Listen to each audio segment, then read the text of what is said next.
कभी अगर आपको जीवन की स्थितियों पर रोना है तो एक बार श्री कृष्ण की जीवनी पर नजर जरूर डाल लेना। रोना बंद कर देंगे आप। श्री कृष्ण ने एक जेल में जन्म लिया था और जन्म लेने के तुरंत बाद उन्हें रात में ही उफनती यमुना पार कर गोकुल ले जाया गया। तीसरे दिन ही राक्षसनी पुत उन्हें मारने आ पहुंची और यहां से जो संघर्ष का सिलसिला शुरू हुआ वह देह त्यागने तक बना रहा। भगवान श्री कृष्ण का जीवन कहता है, आप कोई भी हो संसार में आए हैं तो जब तक जीवन है आपको संघर्ष करना ही होगा। वह चाहे श्री कृष्ण हो या पुरुषोत्तम श्री राम। मानव अवतार लेकर परमात्मा भी सांसारिक चुनौतियों से बच नहीं पाए, लेकिन श्री कृष्ण ने कभी किसी बात की शिकायत नहीं की। हर परिस्थिति को जिया और जीता। श्री कृष्ण कहते हैं, परिस्थितियों से भागो मत, उसके सामने डटकर खड़े हो जाओ, क्योंकि कर्म करना ही मानव जीवन का पहला कर्तव्य है। हम कर्मों से ही मुश्किलों को जीत सकते हैं। जीवन में प्रत्येक व्यक्ति के अपने कुछ ना कुछ कर्तव्य जरूर होते हैं जिसे उसे अपने जीवन में चाहे अनचाहे करना होता है। फिर चाहे माता पिता का अपनी संतान के प्रति हो या फिर संतान का अपनी माता पिता के प्रति हो, ऐसे ही नागरिक से लेकर देश के बड़े पदों पर बैठे लोगों का भी अपना एक कर्तव्य होता है। जीवन में कुछ लोग अपने कर्तव्यों का पालन खुद की इच्छा से, अपनी जिम्मेदारी समझते हुए करते हैं, तो वहीं कुछ दबाव में आकर अपने कर्तव्यों का निर्वहन करते हैं। हालांकि सही मायने में कर्तव्य का अर्थ बाहरी दबाव से नहीं बल्कि अपनी इच्छा से मिली जिम्मेदारियों का निर्वहन करना है। जीवन में कर्तव्य की भावना के बिना काम करना भोग के बिना खाना खा जैसा होता है। ऐसे में इंसान को अपने जो भी कर्तव्य है उसे खूब मन से करना चाहिए। कई बार असफलताओं के कारण हम खुद को छोटा महसूस करने लगते हैं, जिसकी वजह से हम उदास परेशान रहने लगते हैं। ऐसे में आपको यह बात हमेशा ध्यान में रखनी चाहिए कि अगर आपके सपनों को पूरा करना है तो इसके लिए आपको संघर्षों का सामना तो करना ही पड़ेगा। इसलिए अपनी हार से कभी हिम्मत ना हारे और सपने पूरे होने का कोशिश करते रहे। असफलताओं से इंसान का आत्मविश्वास कम हो जाता है। ऐसे में आपको खुद पर भरोसा रखना चाहिए। आप इस बात को समझे कि आपने कहां गलती की है, फिर गलती से सीख ले और दोबारा कोशिश करें। आपको सफलता जरूर हासिल होगी। किसी भी काम या जीवन के किसी भी रास्ते पर असफल होने के बाद आप खुद के अंदर एक बदलाव जरूर महसूस करेंगे। यह बदलाव अच्छा और बुरा दोनों हो सकते हैं। इसलिए अगर आपके अंदर किसी तरह का बुरा बदलाव आए तो उसे तुरंत वही रोक दे और अच्छे बदलाव का संचार खुद के भीतर होने दे।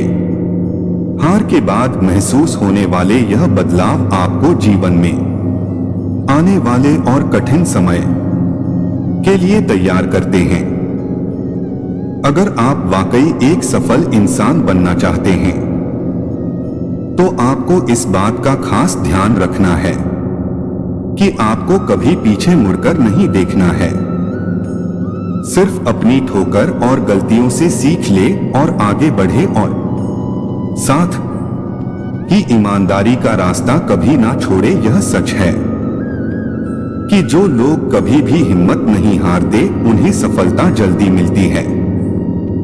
अगर आप भी अपने लक्ष्य के करीब जल्दी पहुंचना चाहते हैं तो खुद को हर मुश्किल और कठिन स्थिति के लिए तैयार रखें। कितनी भी मुश्किल हालात क्यों ना हो, आपको घबराना नहीं चाहिए।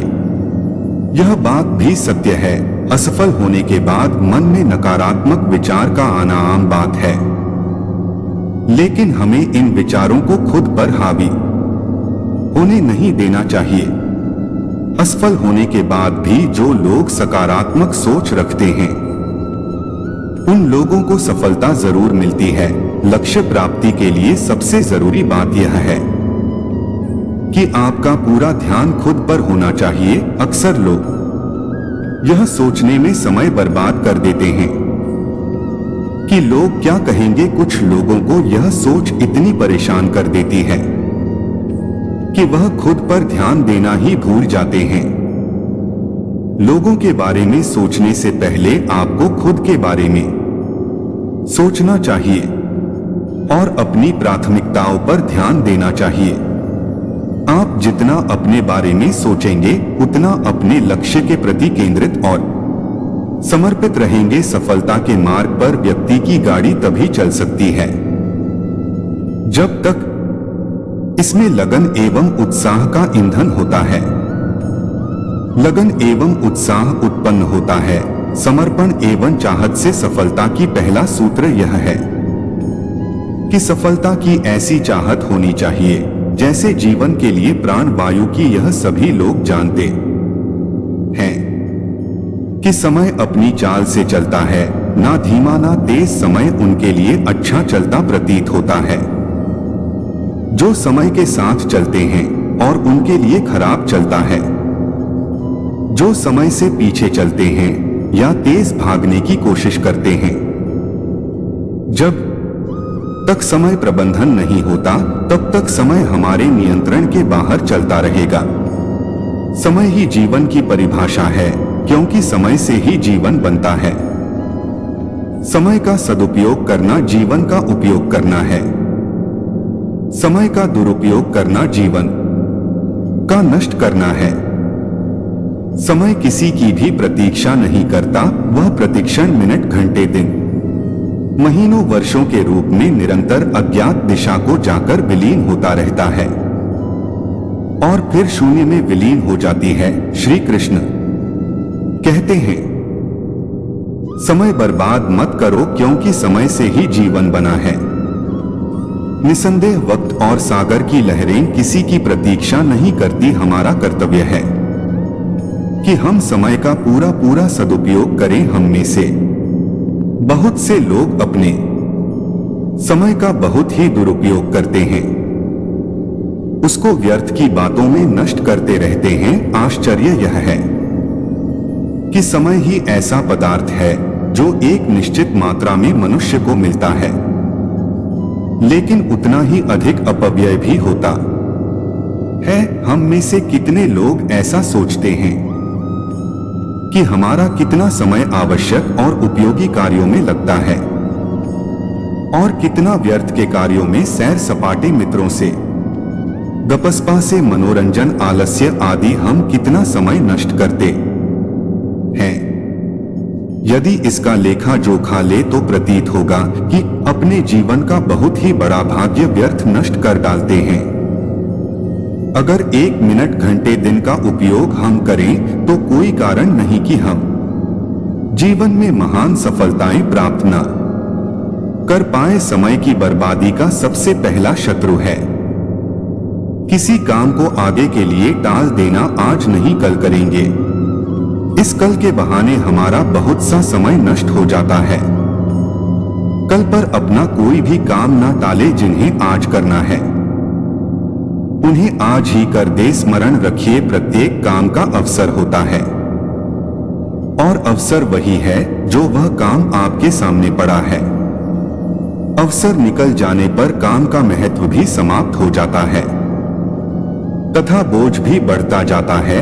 आलस्य समय का सबसे बड़ा शत्रु है।